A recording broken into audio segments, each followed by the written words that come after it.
Hey there, and welcome to a deep dive into the world of AI. Specifically today, we're going to be diving into AI jailbreaking. We've got some really fascinating stuff to go over. We've got cutting-edge research papers, we got some interesting tech news from around the world, and even a thought-provoking interview with some industry leaders. Our mission today is to really figure out what it means to jailbreak an AI and why people are freaking out about it so much. It's a hot topic for sure. So let's start off with this research paper we got here, 2404.013.102.pdf-vf. Kitschy. I know, right? But it's interesting stuff. It talks about this thing called Jailbreak Bench, Yeah. which when I first read it, I thought it was some sort of like superhero team or something. Yeah, I can see that. But no, it's actually like this new benchmark, right? And it's designed to test how sturdy these large language models are, these LLMs we keep hearing about, against attempts to, well, jailbreak them. Basically, they're trying to see how easily these AI models can be tricked into misbehaving. Exactly. So think about it like this. Imagine you've got ChatGPT, right? Everyone's favorite AI chatbot. Now imagine tricking it into doing something its creators never intended, like something harmful or misleading or something that just goes totally against its programming. That, in a nutshell, is jailbreaking. And what's really interesting about Jailbreak Bench is that it's open to, well, pretty much anyone. I'm talking security researchers, ethical hackers, even people with, let's just say, less than noble intentions can all submit their own jailbreaking methods to this benchmark. So it's like a big, open invitation to try and break AI. In a way, yes. It's like a giant open source project for uncovering AI vulnerabilities. The paper even calls it an arms race, where on one side you've got developers constantly building stronger and stronger safeguards, and on the other you've got people finding newer and sneakier ways to get around those safeguards. And why is this such a big deal right now in the AI community, I mean? It all comes down to the potential consequences, right? Because as these AI models keep getting more and more powerful, well, a successful jailbreak becomes a much, much bigger deal. You're saying it's one thing for, like, a chatbot to go off the rails, but a whole different story if it's an AI controlling something important. Exactly. Think about AI systems that might be controlling critical infrastructure, or maybe spreading information to millions and millions of people. Now imagine that system being tricked into working against its intended purpose. That's a whole different ballgame. Okay, yeah, things could go very wrong very quickly. So I guess having something like Jailbreak Bench, a way to consistently measure how secure these models are or aren't, that becomes super important. Absolutely. And the thing is, it forces everyone to think about and define what harmful actually means when it comes to AI. Because the truth is, what one person or one culture considers harmful, another might not. It's a lot more subjective than you might think. That's really interesting. So even just from this one research paper, there's a lot to unpack. But it seems like the main takeaway here is as AI becomes more and more a part of everyday life, well, this constant back and forth between making AI safer and then trying to break it, that's not going away anytime soon. It's the new reality of living in an AI-driven world.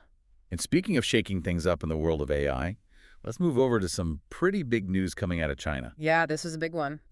They've reportedly been able to train this huge, and I mean massive, AI model across multiple data centers. And get this, they're using a bunch of different types of GPU architectures. Like, nobody's ever done that before. It's a world first, and it's a pretty big deal, especially when you consider the current geopolitical situation. Remember, the U.S. has always had a pretty significant upper hand in AI development. And a lot of that has to do with, who's making the best chips, right? Exactly. The U.S. has dominated chip manufacturing for decades. So for China to pull this off, especially with the sanctions and limited access they have to certain chips, well, it's definitely turning heads. So basically, China said, hold my boba tea, and figured out a way to work around the problem. Yeah, you could say that. Now, whether this approach of theirs is actually efficient or scalable in the long run, that's still up for debate. But it does raise some very interesting questions about the future of AI development. Like, what if this levels the playing field? What if more and more countries start becoming AI powerhouses? It could change everything. And if that happens, how does that impact all the stuff we've been talking about? The AI safety issues, the ethics of jailbreaking. Yeah, suddenly it's not just a bunch of tech companies in Silicon Valley calling the shots anymore. It becomes a global issue with global implications. And that's something we're going to be unpacking a lot more as we dive deeper into these sources. But the bottom line is, AI development is no longer just a competition between companies. It's becoming a new arena for global influence and technological advancement. Okay, so let me get this straight. We've gone from AI that can be tricked and potentially dangerous to AI that's becoming this major global force. And we haven't even gotten to the really mind-blowing part yet. There's more. What is this AI going to start doing my taxes for me next? Well, not exactly taxes, but we are about to dive into a whole new breed of AI, one that can actually reason. And that's a game changer in ways you might not expect. And we're back. Before we went away, we were talking about AI maybe becoming this really big global thing, with countries kind of like competing to be on top. And of course, all that ties into those AI safety issues we were discussing. But now let's talk about something truly next level, the emergence of AI that can actually think and reason, like OpenAI's new model, Zero One. This transcript you sent over, that conversation with Sam Altman and John Elkann, it really kind of blew my mind. Yeah. Like, especially that part where they're talking with that AI expert, Dr. Alan D. Thompson. He basically says this new AI, this O1, it made him rethink his whole career. It's a pretty big deal. I mean, Thompson literally calls it a completely new paradigm, and for good reason. We're not just talking about AI getting a little bit better, a little bit faster. This is something totally different. This is like AI growing a whole new brain. So no more AI that just does what it's told. Yeah. Right? This is AI that can actually think for itself. In a way, yes. See, previous AI models, even the really impressive ones, they were mostly about recognizing patterns. They were really good at finding connections in tons and tons of data and then making predictions based on what they found. But Aura 1, this new one, it takes things a step further. It uses something called chain of thought processing. Okay, hold on. In English, please. What is chain of thought processing? It sounds kind of intimidating. It's really not that complicated. Imagine you're trying to put together one of those really difficult jigsaw puzzles. Mhm. An older AI, it might be able to quickly sort through all the pieces, maybe even figure out which ones fit together, but Zero One. Zero One would actually look at the picture on the box, think about the best strategy, and then start putting the puzzle together using logic, like a human would. So it's not just trying every piece until something fits. It's actually thinking about the problem, making a plan, and then solving it step by step. Exactly. It's about moving from like simple association, just matching things up, to actually understanding a problem and figuring out the best way to solve it. And the crazy thing is, this isn't just some theory anymore. This transcript talks about how O1 is already being used in the real world.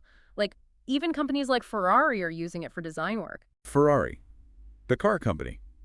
If they're using AI, that tells you something. They're all about pushing the limits of what's possible. And they're not the only ones. O1 is being used to analyze complex scientific data, to help researchers come up with new hypotheses, even to optimize manufacturing processes. Things that would have taken humans years to figure out, O1 can do in a fraction of the time. But, and this is a big but, as you can imagine, this level of AI, it comes with a whole new set of challenges and risks. Yeah, the transcript definitely doesn't shy away from that. There's a lot of talk about how O1 could potentially be dangerous if we're not careful. Like, what if it becomes too smart? What if it starts thinking about things we don't want it to think about? It's a valid concern. We're talking about AI that can learn, adapt, and even deceive.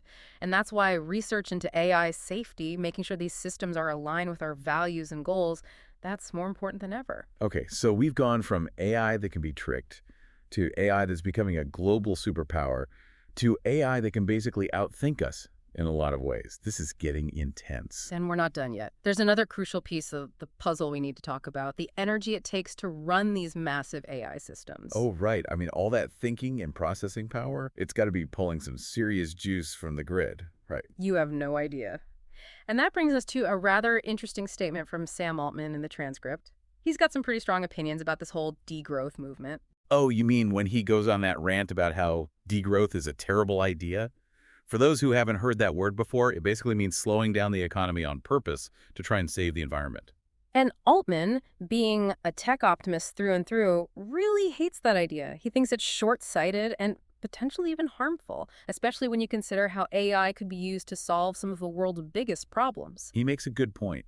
He's saying that we need tons and tons of cheap, clean energy, maybe even nuclear fusion down the line, to really unlock the full potential of AI. And he's not wrong. The energy demands of AI, they're only going to keep growing as these systems get more complex. And that's going to require some serious investment in new energy sources.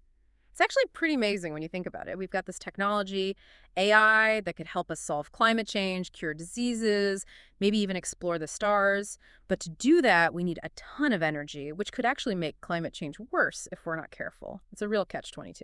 So we've got this crazy situation where we need to save the planet and use less energy, but also we kind of need to use more energy to power the very technology that could save us.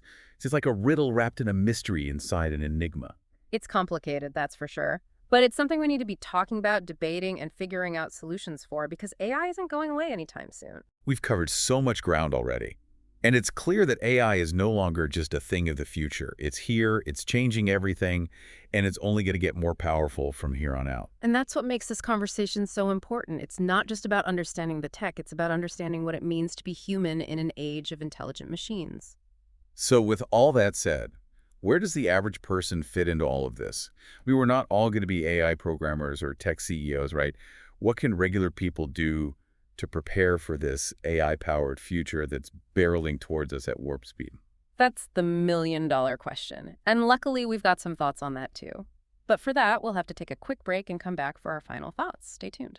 All right, so we've talked about, all this mind-blowing potential of AI, but also like the really real risks, right? So where do we even begin? Where do you, the listener, fit into all of this? Remember that part in the transcript where Altman's like, go shoot as ambitiously as you can? Yeah. He really thinks this is the time to build those giant next-gen tech companies. And the thing is, he's not just talking to, like, the big Silicon Valley guys or, like, people with millions of dollars to throw around. He's talking to everyone because this AI thing, it's not just some tech industry trend. It's a total game changer. It's going to change how we solve problems, how we do business, everything. So let's say I'm not building the next ChatGPT. Yeah. What does it even mean for me to go all in on AI? Honestly, I think it starts with just being aware. Educate yourself. Yeah. Learn the basics, even if it's just messing around with ChatGPT, seeing what it can do. You'd be surprised how fast you can pick stuff up. Like learning a new language or something, right? Yeah. Seems tough at first, but once you get a few phrases down, a whole world opens up. Exactly. And don't be afraid to, really dive in. There's tons of free stuff, online courses, resources, all that can teach you the basics of AI, coding, you name it. The more you understand it, the better prepared you'll be. Because this AI wave is coming whether we're ready or not. It's already here. So we got to learn how to surf or we're going to get crushed.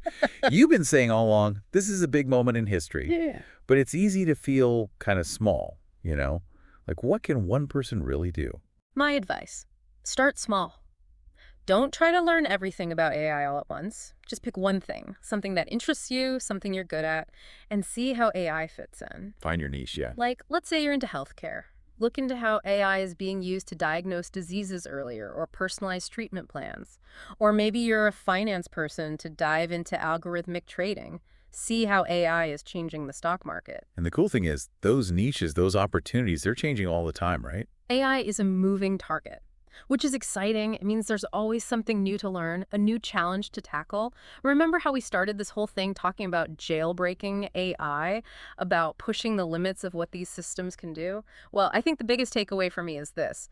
The real impact of AI won't be about breaking the rules. It'll be about making new ones. Rewriting the rule book entirely. Exactly. Using AI to solve problems we thought were impossible, to create a future that's better than anything we could have imagined before. It's about using this technology to actually improve things for everyone. That's a pretty inspiring thought to end on. So as we wrap up this deep dive into AI jailbreaking and, all the craziness that comes with it, I hope you're not walking away scared. I hope you're walking away curious, excited, maybe even a little bit ambitious, Right. Because this is your chance to be a part of something huge, to learn, to experiment, to shape the future of AI. Knowledge is power, right? And in a world that's quickly becoming all about AI, understanding this stuff, it's not just a good idea anymore, it's essential. So stay curious, my friends. Stay informed. And who knows, maybe you'll be the one building the next billion-dollar AI company. Or maybe you'll just find a cool way to use AI to make your little corner of the world a little bit brighter. Either way, the future is unwritten, and things are about to get really, really interesting.